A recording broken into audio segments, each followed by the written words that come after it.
다시 한번 인사드립니다. 새해 복 많이 받으시기 바랍니다. 양옆에 계신 분들에게도 한번 인사하겠습니다. 새해 복 많이 받으십시오. 하루 미리 앞당겨서 네, 가족 단위로 내려가신 분들도 계시지만 또 가족 단위로 함께 모여서 함께 같이 예배 드릴 때 더 큰 은혜와 감동의 시간이 될 줄로 믿습니다. 제가 2주 전에요, 한 분이 참 끔찍한 한 주간을 보냈다 해서 방문, 우리 교회 성도는 아니에요. 그래서 월요일 날 방문해서 잠깐 위로했던 적이 있습니다.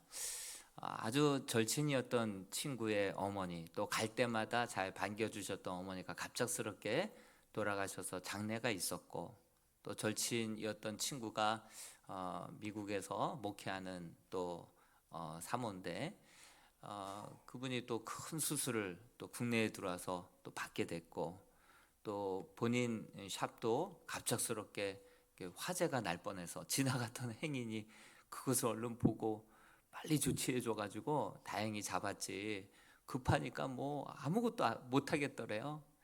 그런 이제 상황이어갖고 가서 위로하고, 그리고 정말 그 공간에서 선포하는 기도를 하고 그리고 왔던 기억이 납니다. 근데 저는 그 주간이 저는 너무나도 감사하고 은혜에 충만, 정말 성령 충만한 그러한 한 주간이었거든요.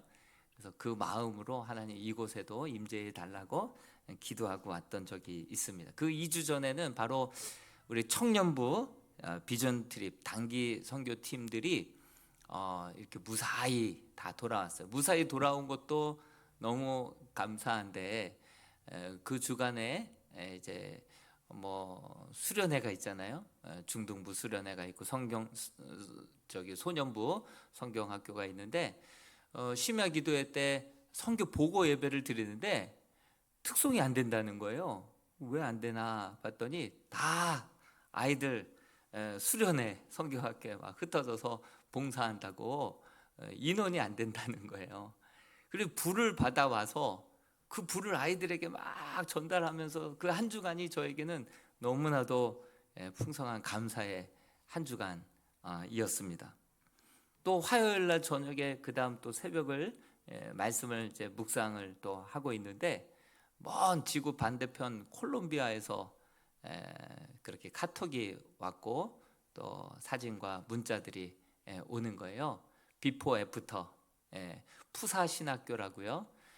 뭐 아마존강 초입의 신학교, 또 교회가 없는 곳에 사람들이 그 푸사 신학교에 와서 1년간 또 몇 년간 말씀을 공부하고 그분들이 막 교회가 되는 거예요. 그래서 교회가 없는 곳에 가서 교회가 되는 그러한 선교사들을 길러내는 곳이죠. 그런데 25년 동안 저 매트릭스가 25년 전에 했던 그대로인 거예요. 그래서 작년 9월 달부터 이걸 위해서 기도해 달라고 기도 편지가 왔는데 여유가 없어서 돕지 못했다가, 우리 이란 카페에서 1년 동안 수고하고 봉사했던 그 비용, 정말 많은 분들이 30여 명 정도 되시는 분들이 정말 열심히 봉사했던 그 수익금을 가지고 보내드렸더니 25개의 매트릭스, 또 그거 카바, 그리고 베개 싹 교체하고, 그 교체 끝나고 나서 주저앉아 울었대요. 엉엉 울었다고. 안동뿐이라서 표현을 잘 못하는데, 또 눈물이 별로 없는데 그렇게 주저앉아서 펑펑 울었노라고, 그런 이제 서신 왕래가 있었습니다. 그리고 목요일쯤 되었나요? 카페에서 우리 또 우리 찬양대에서 봉사하시는 박재한 집사님을 또 만난 거예요. 박재한 집사님이 우리가 작년 우리 성탄 우리 감사 절기 헌금으로 우리 지역 사회에 희망상자 100개를 나눠드리지 않았습니까? 그 중에서 또 신청을 받아서 원하시는 가정은 에어컨, 또 세탁기, 이런 케어를 좀 해드리겠다. 그래서 이제 10개를 먼저 받았고, 또 지난주에 10개가 또 주문이 이렇게 들어왔는데, 2주 전에 집사님이 한 7, 8명의 직원들을 데리고 송도에서 여기까지 정말 3일씩이나 오고 가면서 하루에 한 3가정, 4가정씩을 저렇게 정성 들여서 케어를 해주신 거예요. 그런데 보니까 유니폼에 뒤에 이름이 새겨져 있죠. 이람교회라고 새겨져 있는 거예요. 이람교회라고. 그러면서 저 청소를 혜택을 받으신 분들이 그냥 뭐 필터만 이렇게 좀 청소해 줄 줄 알았는데 세탁기를 떼보니까 저렇게 아마 저희 집도 그렇고 여러분 집들도 그렇고 한 번도 청소 안 했다고 한다면 다 저럴 거예요. 저럴 거예요. 저렇게 청소를 하고 나니까 정말 뭐 간단하게 해주는 줄 알았는데 저렇게 다 분해를 해서 해줘서 정말 세탁기 안에 뭐 불쾌한 냄새가 사라졌다고 하고 에어컨이 새 것처럼 작동돼서 기쁘다. 저 방도 예전에 작년에 청소를 했었는데 영혼까지 깨끗해지는 느낌. 그 서비스 덕분에 생활의 질이 높아진 것 같다. 지역 신문에도 나왔어요.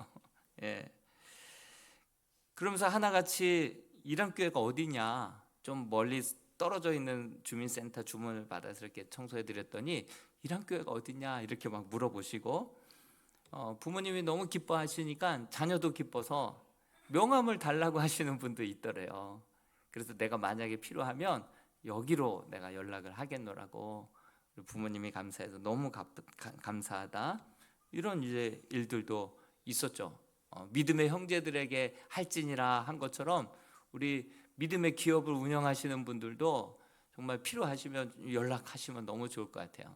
제가 개업 예배 때 도전을 하고 저는 잊어버렸지만 잊지 않고 믿음의 선한 기업이 되게 하기 위하여서 우물을 빼앗고 파는 인생이 아니라 정말 하나님을 기업으로 삼고 하나님이 축복하시는 믿음의 기업이 되기 위하여서 애쓰는 모습들 보면서 참 어린 아이와 같이 하나님을 주인으로 섬기고 그 말씀, 우리가 다람쥐 쳇바퀴 도는 일상 속에서는 뭐 큰 삶의 의미와 그 가치들을 느끼지 못하지만 하나님의 나라와 영광을 위해서 생명을 살리고 하나님의 나라 말씀 순종하며 나아갈 때 그 안에 변화가 있고 감동이 있고 생명의 역사가 있고 구원의 역사가 있고 그것보다 더 기쁘고 감사한 일이 어디에 있겠습니까? 여러분, 이것이 바로 삶의 예배인 줄로 믿습니다. 제가 기쁜데 우리 하나님 보시기에 기쁨을 이기지 못하는 스바냐 말씀처럼 기쁨을 이기지 못해 하실 그 한 주간이지 않았나 생각이 들었습니다. 저는 우리 이람의 성도들이 정말 진리를 그저 어린 아이와 같이 진정 믿고 정말 그대로 주님의 말씀이라면 한번 순종해보고 나아가서 전해도 보는, 정말 말씀대로 한번 살아보는 비움과 채움과 나눔의 삶을 살아갈 수 있는 우리 이람의 복된 성도들이 다 될 수 있게 되기를 주님의 이름으로 축복합니다. 예나 지금이나 어린 아이와 같이 순수하게 믿고 주님을 따르는 자들에게는 하나님께서 더 이상 진리를 숨기지 아니하신대요. 그리고 스스로 지혜롭다 하고 슬기 있다 하는 자들에게는 오히려 숨기신다 말씀하고 있어요. 그 말씀이 마태복음 11장 25절의 말씀인데요, 같이 한번 읽어보겠습니다. 시작.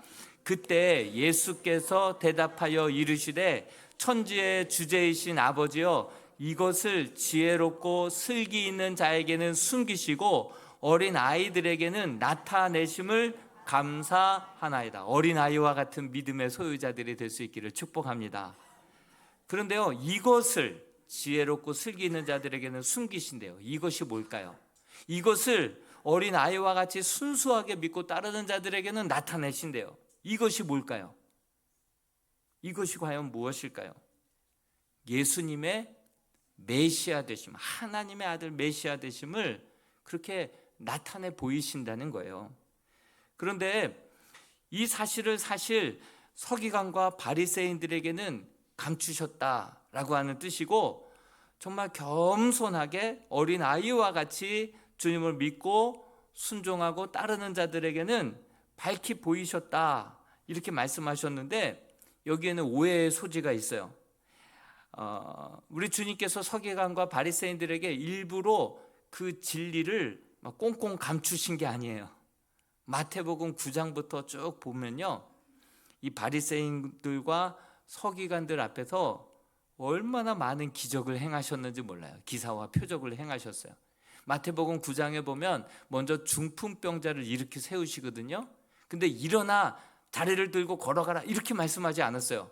내 죄 사함을 받았느니라 이렇게 말씀하신 거예요. 내 죄 사함을 받았느니라. 아니, 일어나 걸어가라, 병에서 자유할지어다 이렇게 선포할 수 있는데 내 죄 사함을 받았느니라 이렇게 얘기한 거예요. 그러니까 막 서기관이 지가 뭐라고, 이거는 신성모독기도다 이렇게 얘기를 하는 거예요. 신성모독기도다.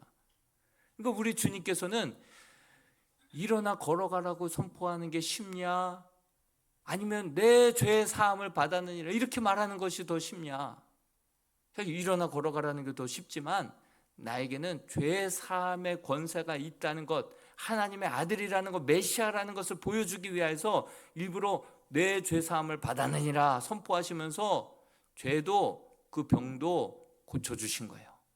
기사와 표적을 그 서기관들 바리새인들에게 감추지 아니하고 훤히 다 보여주신 거예요. 뿐만 아니라 예수님께서 그 다음 구절에서 이제 세간에 찾아가서 마태를 불러요.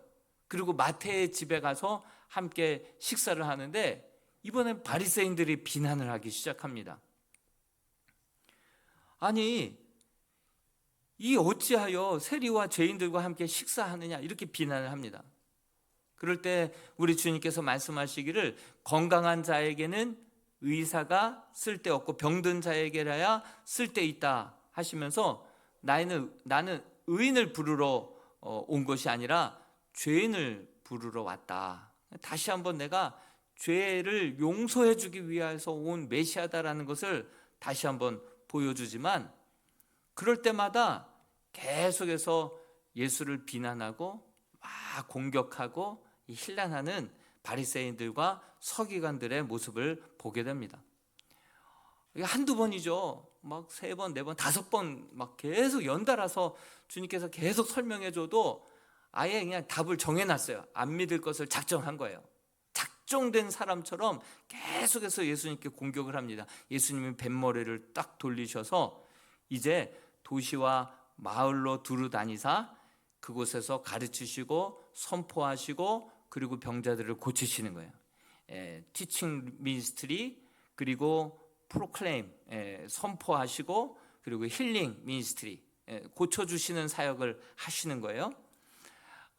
여러분, 우리가 52주 앉아서 늘 하나님의 말씀을 듣고 또 듣고 또 듣고 또 듣지만 우리는 그 말씀 귀한 줄 모르고 그 말씀대로 믿고 순종하지 못하다 보니 별로 변화되는 것이 없어요. 그런데 그 복음을 뺏어서 마을과 도시에 두루두루 다니시면서 선포하고 전하면요, 그 도시 가운데서는요, 그 선교지 가운데서는요, 지금도 놀라운 구원의 역사, 변화의 역사, 치유의 역사가 지금도 일어나고 있는 줄로 믿습니다. 그러자 어떤 열매들이 있냐면 마태복음 9장 37절로 38절에 정말 많은 추수의 열매들이 막 생겨나는 거예요. 그러자 주님께서 하신 말씀이 추수할 것은 많되 추수할 일꾼이 너무나도 적다. 이렇게 이제 고백하면서 마태복음 10장부터는 12명의 제자를 부르시는, 그리고 그들에게 권능을 주시는 거예요. 본인이 말씀을 선포할 때 병든 자가 고침받고 귀신이 떠나가는 그 권능을 그 사도들에게, 제자들에게 줘서 너희가 전해봐라. 그러면 너희도 지금도 그런 역사가 너희 가운데 순종하는, 주님의 말씀을 전하는 너희 가운데 있게 될 것이다. 권능을 줘서 보내셨죠. 여러분, 그래서 마태복음 10장 1절에 예수께서 그의 12제자를 부르사 더러운 귀신을 쫓아내며 모든 병과 모든 약한 것을 고치시는 권능을 주셔서 보내죠. 그게 이제 10장의 말씀입니다. 근데 우리 청년들이요, 필리핀 비전 트립을 가서 좀 짧은 기간이었어요. 직장인들도 있었기 때문에 이제 5일 정도 짧은 기간이었어요. 그러니까 훈련은 짧고 실질적으로 나가서 복음을 전하는 시간을 하루 종일 잡았었죠. 나가서 복음을 전하는데 실제로 마을과 마을, 동네와 동네를 다니면서 복음을 전하는데 많은 어린 아이들과 많은 친구들이 전도가 되는 거예요. 그리고 가는 곳마다 복음을 전하면서 저렇게 기도하는데 저분이 기도받고 안 올라가던 팔이 막 이렇게 올라가고, 또 다리가 불편했던 분이 그 눈물을 닦으면서 기도받고 고침을 받고, 또 그 다음 장에 보면 뇌출혈이 와서 한쪽이 마비가 되신 분이 저렇게 또 치유되는, 그래서 사진에는 세 곳의 사진이 담겼지만 실질적으로는 네 분의 기적이 일어났다는 거예요. 지금도 하나님의 약속의 말씀을 믿고 순종하며 나아갈 때 이런 기적의 역사는 지금도 일어나게 되는 줄로 믿습니다. 신의 악단 보셨죠? 지난주에 신의 악단 영화를 한 120명, 130명 정도가 우리 성도들이 한 관을 대여해서 함께 봤었는데요. 정말 찬양, 거짓으로 찬양, 진짜처럼 부르라고, 그래서 정말 거짓으로 부른 찬양도요 사람이 변화되는 거예요. 진짜처럼 하기 위해서 말씀을 읽었는데 말씀을 읽다가 사람이 변화되는 거예요. 그래서 주인공이 교순이거든요.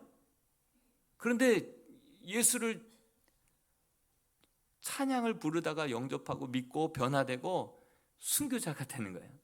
교순, 거꾸로 하면 순교가 되는 거예요. 그 잡아다가 믿는 사람들을 잡아 죽였던, 자기 어머니까지 죽였던 그가 이제는 복음을 위하여서 죽는 자가 되는 거예요. 여러분, 우리가 52주 주의 말씀을 매주 그러려니 당연하게 받고 듣지만, 그 말씀 듣고 조금 변하지만 그 복음을 가지고 진짜 나아가서 안 믿는 가정, 또 선교지에 가서 전하면요, 지금도 구원의 역사, 변화의 역사, 치유의 역사가 지금도 일어나는 줄로 믿습니다. 그들이 그 말씀 때문에, 그 복음 때문에 순교자가 되잖아요. 순교자가 되잖아요. 예. 뿐만 아니라 필리핀 우리 청년들도 그런 기적을 경험하고 온 거잖아요. 말씀은 진리이죠. 어린아이와 같이 믿고 그대로 순종하고 나아갈 때 구원의 역사, 치유의 역사, 힐링의 역사, 놀라운 역사가 지금도 일어난다는 거예요. 근데 오늘 우리가 읽었던 12장의 말씀에 보니까 복음을 이제 안식일에 전했거든요. 안식일에 전했을 때에도 손 마른 자가 고침을 받았어요. 그러자 이 서기관과 바리새인이 뭐라고 얘기하는 줄 아세요? 안식일에 병을 고치는 것이 옳으냐? 또 이러고 있는 거예요. 이게 옳으냐 그르냐 이걸 또 따지고 있는 거예요. 생명살, 아니 양이 빠져도 양을 구하는데, 양이 당장 구덩이에 빠져도 얼른 구하는데 사람의 생명을 살리고 구하는 것에 뭐 안식일이 어디 있고 뭐가 따로 있겠어요. 그런데 이것이 안식일에 병을 고치는 옳으냐 그르냐 이러고 있는 거예요. 22절에는 귀신 들려서 눈 멀고 말 못하는 자를 그렇게 데리고 나와서 귀신을 쫓아내고 고쳐주자 뭐라고 얘기하는지 아십니까? 귀신의 왕 바알세불의 힘을 빌어서 귀신을 쫓아낸다 얘기하는 거예요. 아무리 그들에게 뭐 말씀을 전해도요, 그들의 마음이 이렇게 완악해진 거예요. 완악해진 거예요. 그러면서 예수님께 귀신의 왕 바알세불의 힘을 빌어서 귀신을 쫓아낸다 이렇게 얘기하니까 우리 주님께서 내가 귀신이 아니라 독사의 자식들아, 너희가 바로 독사의 자식들이다 하면서 그들에게 그렇게 얘기하니까요, 그들이요 자존심이 확 상한 거예요. 선민이거든요. 말씀 맡은 자들이거든요. 오랫동안 전통을 지켜왔던 많은 사람들에게 존경과 칭찬을 받아왔던 사람들이거든요. 근데 나에게 독사의 자식이라고? 그러면서 그가 이제 완전히 열이 받은 거예요. 그러면서 선생님이요 표적을 나에게 보여, 아주 예의를 갖춰서 흠집 잡히지 않고 정확하게 이제 모함에 빠뜨리게 하기 위하여서, 함정에 빠뜨리게 하기 위하여서 선생님이요 아주 단정한 흠집 전혀 잡히지 않을 그러한 태세로 그렇게 예수님께 선생님이요 우리에게 표적은 지금까지 보여줬잖아요. 정말 저도 이 말씀을 읽으면서 욕이 여기까지 나오더라고요. 표적은 지금까지 보여줬잖아요. 핑계치 못할 이런 일이 일어나면 하나님의 나라가 이미 너희 가운데 임하였느니라 보고도 믿지 않으려고 작정한 거예요. 보아도 보지 못하고 들어도 듣지 않으려고 눈 꽉 감고 아예 믿지 않으려고 작정된 영혼처럼 이렇게 버티고 있는 거예요. 그 복음을 다른 곳에 전했더니 추수할 일꾼이 부족할 정도로 많은 열매들을 맺잖아요. 그러자 우리 주님께서는 이런 말씀을 하고 싶었을 거예요.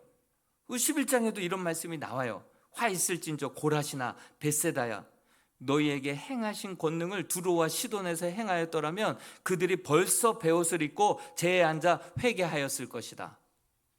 이 벳세다야, 고라시나, 가버나움아, 너희에게 보여준 표적과 기사가 얼마나 많은데 너희들 그거 다 보고 다 눈앞에서 경험했음에도 불구하고 너희들 믿지 않는데 그 기적을 가지고 이 두로와 시돈 가운데서 전했다고 한다면, 보여줬다고 한다면 그들은 이미 베옷을 입고 회개하고 주님을 온전히 따랐을 것이다.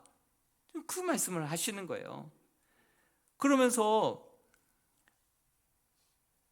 그 39절에 보니까 악하고 음란한 세대가 표적을 구하나 요나의 표적밖에는 너희에게 보여줄 표적이 없다는 거예요. 요나의 표적밖에는 없다는 거예요. 다른 약이 없다는 거예요. 여러분, 어떤 의미일까요? 여러분, 사실 이 악하고 음란한 세대라고 우리 주님은 책망하시는데 그들이 어떻게 영적인 음행을 어떻게 저지른지 아십니까? 성전 안에서 다른 우상도 함께 섬긴 거예요. 하나님을 안 믿는 게 아니에요. 하나님도 섬기고 우상도 기복적으로 섬기고 그렇게 음행을 앞에서 한 거예요. 그러다 보니 하나님께서 예루살렘 성전을 돌 위에 돌 하나 남김없이 다 무너버렸죠. 그리고 우상을 숭배하던 그 이스라엘 백성들을 아수르로, 바벨론으로 그렇게 끌려가서 그들을 산산이 깨어지게 하고 부서지게 만들고 400년 동안 침묵하시고 그들이 다시금 돌아왔어요. 집이 청소가 되었으면 이제는 그 집의 주인을 온전히 모시고 그리고 말씀으로 성령으로 채워야 되는데 집은 청소가 됐어요. 온전히 깨졌어요. 비워졌어요. 그런데 채우지를 못하는 거예요. 주님으로 예수님을 메시아로 받아들이지도 인정하지도 않고 따르지도 않는 거예요. 말씀으로 순종하지도 아니하고 예수 그리스도를 주인으로 그렇게 인정하지를 못하는 거예요. 인생에 있어서. 그러다 보니 우리 주님께서 뭐라고 말씀하십니까? 마태복음 12장 43절에서 45절에 집이 청소가 되었어요. 귀신이 쫓겨나갔어요. 같이 한번 읽어볼까요? 43절부터 45절까지의 말씀을 한번 띄워주시면 우리가 같이 한번 화면을 보고 읽겠습니다. 마태복음 12장 43절에서 45절 말씀 한번 띄워주시기 바랍니다. 시작. 더러운 귀신이 사람에게서 나갔을 때에 물 없는 곳으로 다니며 쉬기를 구하되 쉴 곳을 얻지 못하고 이에 이르되 내가 나온 내 집으로 돌아가리라 하고 와 보니 그 집이 비고 청소되고 수리되었거늘 이에 가서 저보다 악한 귀신 7을 데리고 들어가서 거하니 그 사람의 나중 형편이 전보다 더욱 심하게 되느니라. 이 악한 세대가 또한 이렇게 되리라. 이래서 이렇게 완악했구나. 이 바리새인 서기관들이 집은 청소가 되었지만 그곳에 진정한 예수 그리스도를 주로 모셔드리지 못하고 그분의 말씀으로 채우지 못하고 말씀대로 순종하지 못하다 보니까 그렇게 집은 청소가 되어 있는데 비어 있다 보니까 오히려 악하고 음란한 더 악한 귀신 7을 데려다가 그곳에서 왕노로 주인 행세를 하는 거예요. 그러니 이렇게 완악하고 안 믿기로 작정된 영혼처럼 아무리 하나님의 말씀을 바로 기사와 표적으로 보여주고 말씀해줘도 믿지 못하고 계속해서 튕겨내는 거예요. 이렇게 강팍한 이유가 바로 거기 있었던 거예요. 피리를 불어도 춤추지 아니하고 슬피 울어도 가슴을 치지 아니하고 그 요한이 와서 막 먹고 마시자 귀신 들렸다고 하고 또 요한이 와서 금식을 하자 귀신 들렸다고 하고, 예수님께서 와서 세리와 같이 식사를 하자 먹기를 탐하고 포도주를 즐기는 자다, 죄인들의 친구다, 이렇게 비난하는, 뭐 어쩌자는 거예요. 어쩌자는 거예요. 안 믿기로 작정하다 보니 이렇게 해도 비난하고 저렇게 해도 받아들이지 않는 그들의 완악해져 버린 그의 모습을 보게 되는 것이죠. 그러다 보니 그들에게는 다른 약이 소용없다, 요나의 표적 외에는 다른 방법이 없다, 이렇게 얘기하고 있는 거예요. 여러분, 요나는요 바리새인과 서기관들처럼요 싫은 거는 정말 싫었던 사람이에요. 요나서 1장을 보세요. 니느웨로 가서 복음을 전하라고 하니까 니느웨랑 앙숙이었던 그 요나는요, 내가 선지자지 내가 선교사냐, 그러면서 다시스로 도망을 가다가 그곳에서 탄 배에 아주 큰 광풍을 만나게 되지 않습니까? 그 이유와 원인을 제비를 뽑았는데 요나가 걸렸어요. 차라리 나를 바다에 던지라는 거예요. 니느웨는 죽기보다도 싫으니 싫은 건 난 딱 싫은 거야. 그러니 더 이상 나보고 가라마 하지 마. 차라리 나를 바다에 던져. 죽을지언정 안 가려고 했던 사람이 요나였거든요. 근데 2장에서 변화가 돼요. 어떻게 변화됐냐? 요나의 표적밖에는 보일 표적이 없다 그랬죠. 바다에 던져져서 물고기에 삼킨바 되고 3일 동안 죽다 살아난 거예요. 사람이 죽다 살아나게 되면 조금 바뀌는 줄로 믿습니다. 가서 전하긴 전해요. 근데 마지못해 전해요. 억지로 전해요. 정말 하기 싫은 게 아주 그냥 막 티가 날 정도로 억지로 가서 전하긴 전하는, 조금 변해. 사람이 안 변하. 사람이요 진짜 안 변해요. 진짜 안 변해요. 어떨 때만 변하냐면 예수 그리스도와 함께 죄된 내가 죽고 부활하신 주님과 함께 내가 살아날 때만, 진정 예수로 죽고 예수로 살 때만 진정 조금 약간 변화되는 줄로 믿습니다. 그러니 다른 표적이 필요가 없는 거예요. 소용이 없는 거예요. 소용이 없는 거예요. 요나의 표적밖에는 너에게 보일 표적이 없다, 이렇게 얘기하는 거예요. 그러면서 조금 변화되어서 그가 이제 3장에 가서 니느웨에 가서 복음을 전해요. 근데 그가 마지못해 전했고요, 억지로 전했던 복음이라도 니느웨 백성들이 그 복음을 받아들이고 놀랍게 변화가 되는 거예요. 회개하게 되고요, 믿게 되고요, 그러면서 한 성이 완전히 구원받게 되는 놀라운 역사가 일어나게 되는 거예요. 그러면서 하는 말씀이 예수 그리스도는 요나보다 크신 자다 얘기하는 거예요. 요나는 제대로 믿지도 못하고 제대로 원치도 않은 채 억지로 전했지만 그럼에도 불구하고 니느웨 성이 놀랍게 변화된 것처럼, 그러나 우리 주님은 죽다 살아나신 분이 아니라 죽으시고 다시 부활하신 분인 줄로 믿습니다. 그리고 주님 자체가 진리 자체인 줄로 믿습니다. 권세자인 줄로 믿습니다. 통치자인 줄로 믿습니다. 그분이 말씀하시는데 요나보다 크신 주가, 그분의 하늘과 땅의 권세로 진리 자체 되신 주님이 말씀하시는데 그 요나보다 크신 자가 우리 주님이시다, 이렇게 얘기하고 있는 것입니다. 여러분, 또 마태복음 12장 42절에 보니까 심판 때에 남방 여왕이 일어나 이 세대 사람을 정죄하리니 이는 그가 솔로몬의 지혜로운 말을 들으려고 땅끝에서 왔음이거니와 솔로몬보다도 더 크니가 바로 여기 있느니라, 이렇게 말씀하고 있습니다.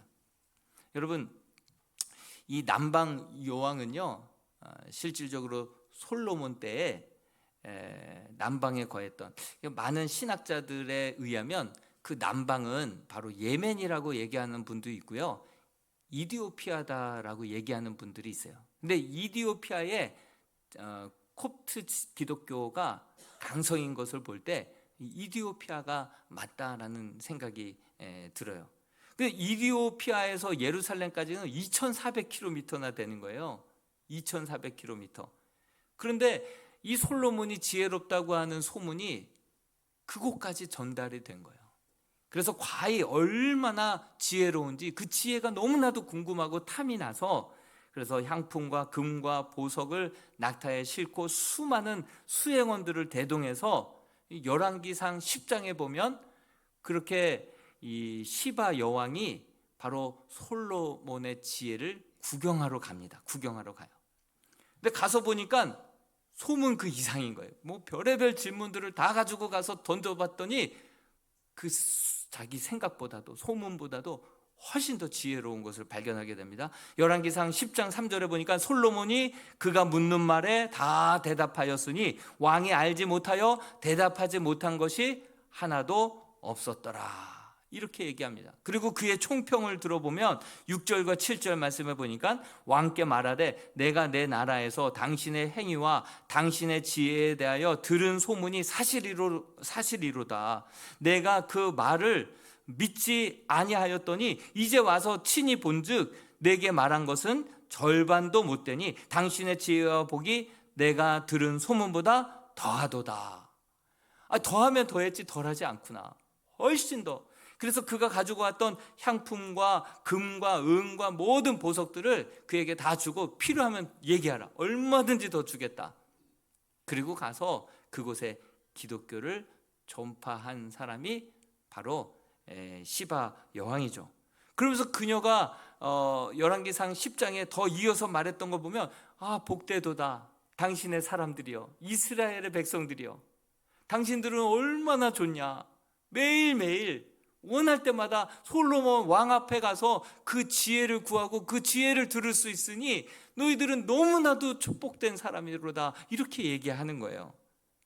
그러면서 오늘 말씀은 우리 주님은 솔로몬보다 크신 분인 줄로 믿습니다. 여러분, 지난주에 제가 뭐라고 얘기했습니까? 기도는 의무라고 얘기했습니까? 특권이라고 얘기했습니까? 특권이죠. 특권. 기도는 특권이에요. 기도는 특권. 하나님이 어이없어 하시는 이거 이 특권으로 선물로 준 건데 이걸 의무로 여기고 숙제로 여기니 어이가 없어 하시는 거죠. 근데 또 하나의 더 큰 특권이 있어요. 그것은 하나님과 말씀을 주야로 묵상하는 묵상인 줄로 믿습니다. 특권 중에 특권인 거예요. 하나님은 지혜의 근본 되시잖아요. 모든 지혜의 근원 되신 분이 우리 주님이잖아요. 그러니 이 말씀을 가지고 매일매일 주 앞에 나가서 그것을 묵상하면요, 하나님께서 풀리지 않는 문제들도요 풀어주시고요, 하늘의 지혜로 보다 더 지혜롭게, 보다 더 능력 있게 살아갈 수 있는 원천적인 힘을 날마다 엎드릴 때마다, 구할 때마다, 찾을 때마다, 두들길 때마다 우리에게 내어주실 줄로 믿습니다. 그래서 좀 문제가 있으면요, 말씀 묵상을 더 주의 깊게 하는 거예요. 더 깊게 하는 거예요. 그러면 이거 어디서부터 손대야 될지 모를 때 하나님께서 가이사의 것은 가이사에게, 하나님의 것은 하나님에게, 너무나도 귀한 지혜의 말씀들로 그 문제들을 풀어나갈 수 있도록 실마리를 주시고 지혜를 주시고 영감을 주시고 응답을 주시는 거예요. 여러분, 시바 여왕은요, 욕 아닙니다. 욕 아닙니다. 시바 여왕은요 그 왕이 오라고 초대받은 것도 아니었어요. 그리고 오면 영접할 거라고 하는 약속도 없었어요. 그리고 솔로몬이 그녀를 위하여서 뭐 죽거나 뭐 다시 그렇지도 않았어요. 그럼에도 불구하고 이 지혜 하나를 얻기 위하여서 아침에 도를 깨달으면 저녁에 죽어도 좋다, 이런 마음으로 2400km나 그렇게 여행을 온 거예요. 자리를 비워놓으면 구태타로 일어날 수도 있죠. 여행 도중에 죽을 수도 있죠. 많은 대가를 지불하고 많은 시간을 지불해서라도 그 지혜 하나 얻으려고 그렇게 대가를 지불하는 거예요. 여러분, 우리는 어떻습니까? 돈 없는 자도 와라. 와서 사 먹되 거저 사 먹어라. 수고하고 무거운 짐진 자들아 다 내게로 오라. 내가 너희를 쉬게 하리라. 우리를 위해서 죽으시고 부활하신 주님 초청하시고 오면 영접하시겠다 약속하셨음에도 불구하고 우리 주님을 우리 인생의 주인으로 모셔드리지 않고 그 주님께 나와서 묻지도 않고 주님과 교제를 나누지도 않고 그 지혜의 근원 되신 그 주님과 그냥 일주일 동안 성경을 덮어놓고만 살다가 먼지 털고 오니, 여러분, 특권 중에 또 하나의 특권은 하나님과의 교제를 나누는 특권이 가장 큰 특권인 줄로 믿습니다.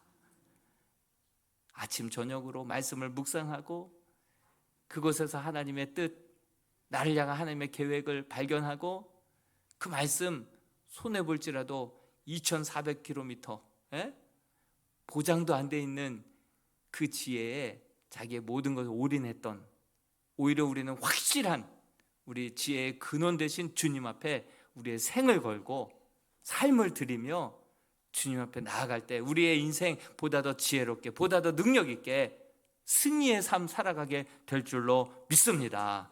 그러한 은혜가 저와 여러분들 가운데 또 이번 추석 한 주간의 삶 가운데 있게 되기를 주님의 이름으로 축원드립니다.